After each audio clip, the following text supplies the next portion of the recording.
नमस्कार साथियों, अगर आप भी आने वाले साल यानी कि 2026 में अपने परिवार के साथ कहीं घूमने जाने की सोच रहे हैं ट्रेन के द्वारा, तो आज की वीडियो आपके लिए काफ़ी ज़्यादा महत्वपूर्ण होने वाली है क्योंकि आज मैं आपको इसमें बताऊंगा कि रेलवे ने इसमें 1 जनवरी 2026 से टिकट की जो प्रोसेस है उसमें कौन-कौन से चेंजेस करें। साथियों, आपके लिए ये सब जानना बेहद ज़रूरी है, अदरवाइज़ कहीं ऐसा ना हो कि आप टिकट बुक करने चलो और आपका टिकट बुक ही ना हो। तो बहुत ही ज़रूरी इन्फॉर्मेशन है, वीडियो को ध्यान से देखिएगा वरना आपके ऊपर जुर्माना भी लग सकता है अगर आप टिकट लेने के बावजूद ट्रेन में यात्रा करते हो तो। किस केस में लगेगा वो सभी चीज़ें आज मैं आपको यहाँ पर बताऊंगा, इस वीडियो में बताऊंगा, क्योंकि सरकार की नीतियाँ और नियम हमेशा चेंज होते रहते हैं। तो चलिए वीडियो को स्टार्ट करते हैं और कौन सा है वो नया अपडेट उसके बारे में आपको समझाते हैं। तो साथियों, यहाँ पर देखिए 2026 में भारतीय रेलवे की तरफ से नए नियम आ चुके हैं, यानी कि अभी साल आया भी नहीं, अभी दिसंबर का ही महीना चल रहा है और नए साल के जो नए नियम हैं वो पहले ही आ गए। टिकट बुकिंग से लेकर यात्रा तक में बड़ा बदलाव।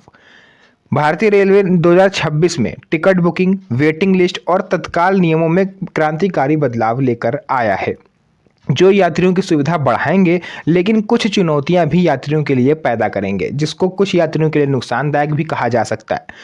ये बदलाव दलालों की धांधली रोकने, पारदर्शिता लाने और असली यात्रियों को प्राथमिकता देने के उद्देश्य से रेलवे ने किए हैं। तो साथियों, एक एक करके मैं सभी बदलाव के बारे में बताऊंगा, बिल्कुल ध्यान से सुनिएगा जो आज मैं आपको बताने जा रहा हूं। सबसे पहले वेटिंग टिकट को लेकर के नए नियम आ रहे हैं, क्योंकि देखिए नया साल लगभग आने वाला है और काफ़ी लोगों ने एडवांस बुकिंग करके रखी हुई है। कोई नए साल पे घूमना जाने वाला है, कोई होली पे घूमने जाने वाला है, तो उसकी जो बुकिंग है, एडवांस बुकिंग है, वो अभी से चालू हो गई है। तो ऐसे में अगर आप भी वेटिंग लिस्ट में चले जाते हो तो यहाँ पर आपको कौन कौन से नुकसान हो सकते हैं उसके बारे में यहाँ पर ध्यान से सुनिएगा। वेटिंग टिकट आप केवल जनरल कोच में ही मान्य होंगे। साथियों, सबसे बड़ा झटका यहाँ पर लगेगा यात्रियों को ये खबर सुन के कि अगर आपके पास वेटिंग टिकट है, अभी रिसेंटली मैं आपको बता देता हूँ कि पटना से दिल्ली ट्रेन जा रही थी, उसमें 3 यात्रियों को जो टीटी है उन्होंने रास्ते में उतार दिया, किसी भी स्टेशन पर उतार दिया जहाँ पर वो पकड़े गए चेकिंग के दौरान। अब आप लोग समझ सकते हो कितनी ज़्यादा सख्ती रेलवे इस पर बरत रहा है।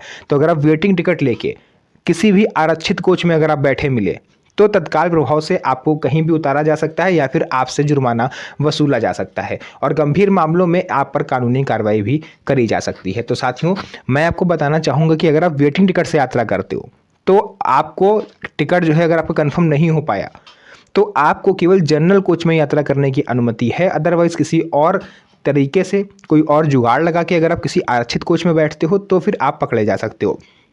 सिर्फ एक केस में आप बचोगे, अगर आपके पास वेटिंग टिकट है और आप किसी आरक्षित जो भी रिजर्वेशन जिसका हो गया, जिसका कंफर्म टिकट है, अगर आप उससे थोड़ी सी रिक्वेस्ट कर लेते हो कि भैया मेरे को यहाँ बैठ जाने दो, मुझे भीड़ से प्रॉब्लम है, या फिर जो भी आपकी तबीयत वगैरह ख़राब हो, तो इस केस में केवल आप बच सकते हो। अगर टीटी आएगा, आपको पकड़ेगा, तो जिस बंदे से आपने रिक्वेस्ट करी है अगर उसने कह दिया कि भैया मेरी परमिशन से मेरी जगह पर बैठा है, तो ऐसमें आप बच सकते हो।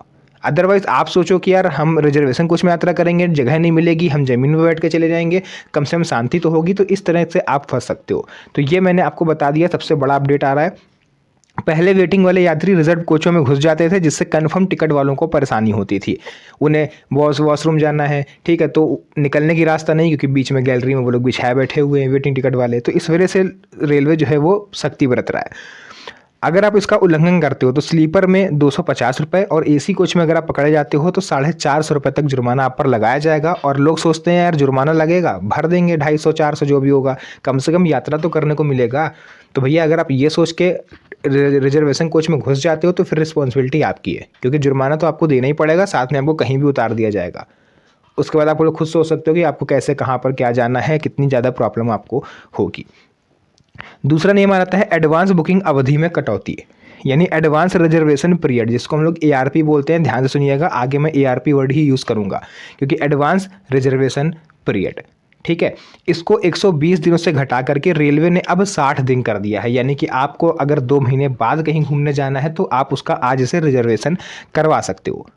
पहले ये नियम जो है ये 4 महीने का था, जिस वजह से काफ़ी ज़्यादा लोग वेटिंग में जाते थे, बट अब 2 महीना कर देने से वेटिंग पीरियड कम होगा। 1 नवंबर 2025 से ये लागू भी हो चुका है, बट तत्काल प्रभाव से लागू नहीं हो पाया था, कुछ पायलट प्रोजेक्ट के तौर पर इसको चलाया गया, लेकिन अब 1 जनवरी 2026 से ये परमानेंटली रूल बन गया है। इससे दलालों की लंबी बुकिंग रुकेगी, असली यात्रियों को ज़्यादा टिकट मिलेंगे।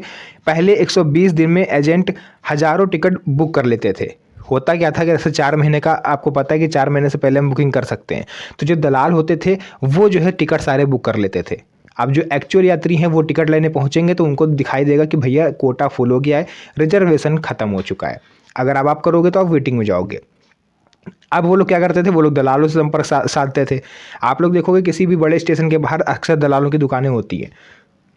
वो लोग आपसे जैसे 1,000 रुपये का टिकट है तो वो लोग आपसे डेढ़ दुगने दुगने दाम तक वसूलते हैं। अब मान लीजिए कि आपको कहीं घूमने जाना है, उसका टिकट 800 रुपये है, और वो लोग आपसे अगर 1,400 रुपये मांगेंगे या 1,500 रुपये भी मांगेंगे तो भी आप उनको दोगे। भाई जिसको जाना है वो जाके रहेगा, वो तो कैसे भी जाएगा। तो ये जो ऊपरी कमाई होती थी, ये दलालों की आर्थिक स्थिति और ज़्यादा मजबूत कर रही थी, जिस वजह से सरकार ने इस पर एक्शन लिया है। जो रेलवे को चपत लगाते थे, अब उनको चपत खुद लग गई है। तीसरा रहता है तत्काल टिकट बुकिंग में सख्ती। तत्काल बुकिंग के पहले 30 मिनट एजेंटों को प्रतिबंधित कर दिया जाएगा। यानी कि जैसे तत्काल बुकिंग शुरू होती है तो पहले आधे घंटे तक एजेंट को ब्लॉक कर दिया जाएगा, उसमें एक्चुअल कस्टमर ही आवेदन कर पाएंगे। दलाल इस बीच एंट्री नहीं कर सकते, ठीक है। सभी की आईडी जो है आधार और ऑथेंटिकेशन से ब्लॉक कर दी जाएगी। वरना अभी तक क्या होता था, तत्काल बुकिंग का जो काउंटर खुला, दलालों ने 10 मिनट में पूरे टिकट साफ कर दिए। अब असली यात्री हैं वो भैया दलालों के पास जाते थे, भैया 1500 है आप 1400 ले लो, 1300 ले लो, और एक्चुअल टिकट जो है वो 500-600 ही का होता था। तो इस तरह से जो है दलाल जो है वो रेलवे को चपत लगा रहे थे। चौथा रहता है डायनेमिक प्राइसिंग और किराया बदलाव। साथियों, ये रेलवे का कह लीजिए या किसी भी ट्रैवल एजेंसी का, किसी भी ट्रैवल डिपार्टमेंट का सबसे खतरनाक नियम होता है dynamic pricing. Railway dynamic pricing लागू कर रहा है।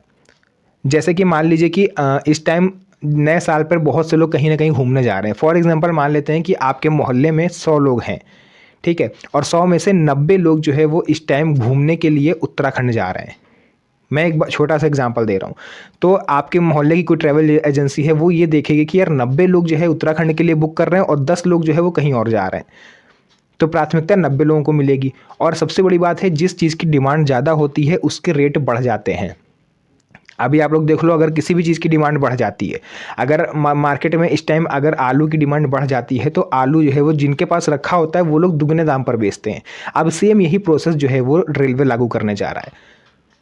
जैसे कि मान लीजिए कि अभी गर्मियों की छुट्टियां जब बच्चों की होती हैं तो लोग पहाड़ी इलाकों में घूमने जाते हैं, तो उस टाइम आप चेक करोगे, आज के रेट चेक कर लो ठंडियों में कि पहाड़ी, अगर आप कश्मीर जाना है तो इस समय अगर रेट मान लीजिए 1,600 रुपये होगा लखनऊ से फॉर एग्जाम्पल, तो आपको वही गर्मियों में लगभग 2,500 के आसपास दिखेगा, क्योंकि अब रेलवे डायनेमिक प्राइसिंग लागू कर रहा है, सेम जैसे एयरलाइंस करती हैं।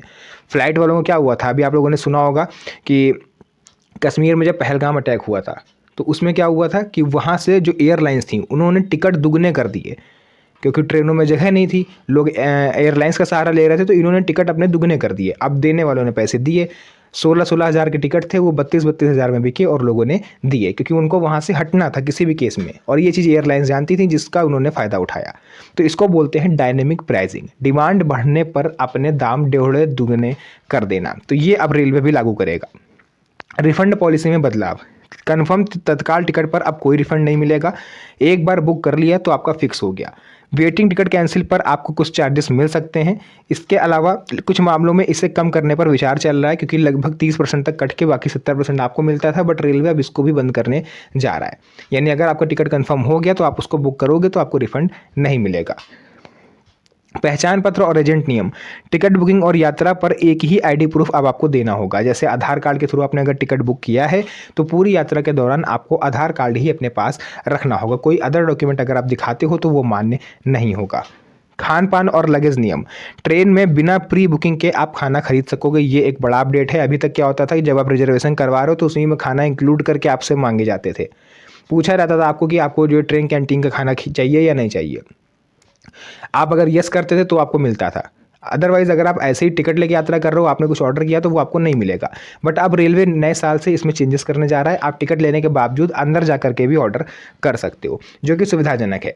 लेकिन लगेज पर यहाँ पर लिमिट है, वो मैं आपको किसी और वीडियो में बताऊंगा। अभी रेल मंत्री अश्विनी वैष्णव ने इस चीज़ को ऐलान किया है कि अब आप अगर ज़रूरत से ज़्यादा लगेज लेके ट्रेन में चल रहे हो तो आप पर जुर्माना लगेगा। अगर आपको ज़्यादा लगेज लेके जाना है तो आपके लिए अलग से जो ट्रेन में डिब्बा होता है वो आपको बुक करना पड़ेगा, जिसमें सभी का लगेज जाता है, ठीक है, जो भी कॉमर्शियल यूज़ के लिए होता है। तो ये सब चीज़ें हैं साथियों जो मुझे लगा आप लोग को बतानी चाहिए। बाकी एक मैंने एक चीज़ बोली थी कि टिकट होने के बावजूद भी आप पर जुर्माना लग सकता है अगर आप वेटिंग टिकट, मैंने बताया था ना, वो वेटिंग टिकट के लिए था। आप वेटिंग टिकट लेके अगर रिजर्वेशन कोच में यात्रा करते हो तो आप पर जुर्माना लगेगा। आपको केवल वेटिंग टिकट जनरल डिब्बे में ही अलाउड है। बाकी अगर एक नज़रिए से देखा जाए तो वेटिंग टिकट वालों का अपना जो दर्द है वो अपनी जगह सही है। भाई वेटिंग टिकट कहने को होता है, टिकट तो उस बंदे ने पूरा दिया ना, पैसे तो पूरे दिए, अब कंफर्म नहीं हो पाया वो किसी की गलती नहीं है। तो ऐसे में वेटिंग टिकट अगर उसका चला गया तो वो जनरल डिब्बे में यात्रा क्यों करे? भाई पैसे उसने जब रिजर्वेशन के दिए हैं तो वो जनरल डिब्बे में यात्रा करके क्यों जाएगा? तो इसलिए मेरी रिक्वेस्ट रहेगी रेलवे के पदाधिकारियों से, अगर मेरी वीडियो उन तक पहुंच रही है, कि लिमिट सेट करने के बजाय लिमिट सेट करिए, वो अपनी जगह पर है, बट यात्रियों के लिए भी कुछ करा जाए, क्योंकि रिजर्वेशन कोचों की संख्या बढ़ाई जाए, जनरल डिब्बों की संख्या बढ़ाई जाए, जिससे जनरल डिब्बों में भीड़ कम हो, लोग बचके ना उसमें यात्रा करने से हिचकिचाए ना। बाकी आप कोच की संख्या अगर आप बढ़ाते हो तो ये सब नियम अपने आप लागू हो जाएंगे और यात्रियों को मानने में भी परेशानी नहीं होगी। तो इस वीडियो के साथ आज की इस वीडियो को हम लोग यहीं तक रखेंगे। पूरी जानकारी अगर आपको समझ में आई हो तो वीडियो को लाइक करके चैनल को सब्सक्राइब जरूर करें, क्योंकि इस तरह की वीडियोज़ आपको यहाँ पर परमानेंट मिलती रहती है। तो मिलेंगे आप सभी से नेक्स्ट वीडियो में एक और अच्छी इंटरेस्टिंग मज़ेदार वीडियो के साथ। तब तक के लिए धन्यवाद। जय हिंद।